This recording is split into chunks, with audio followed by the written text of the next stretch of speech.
నేటి ధ్యానాంశము శిల్వాభయము. శ్రమలు సంభవించినప్పుడు యేసుక్రీస్తు ప్రభునందు విశ్వాసం కనపరుచుచున్నావా? యేసుక్రీస్తు ప్రభు వారు కానాన్లో శిష్యులని 6 బాణాల్లో నీళ్లు నింపి ప్రధాని దగ్గర తీసుకుని వెళ్ళండి అన్నప్పుడు శిష్యులు విశ్వాసం ఉంచారు, క్రియ చేశారు. యేసయ్య నీటిని ద్రాక్షారసంగా మార్చాడు.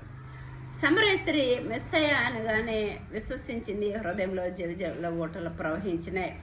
శతాధిపతి అయ్యా ఒక్క మాట మాట్లాడు చాలు, నా దాసుడు స్వస్థపరిచాడు అనగానే యేసయ్య అతని విశ్వాసం చూసి దాసుడు స్వస్థత పడ్డాడు.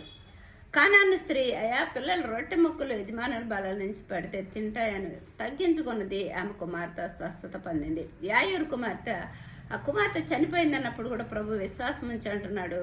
అప్పుడు ఆ కుమార్తె బ్రతకగలిగింది. కాబట్టి నీ యొక్క సమస్యలు ప్రభు యొక్క విశ్వాసంతో మాట పలికినప్పుడు మాత్రమే నీ జీవితంలో క్రియలు చేయగలుగుతాడు.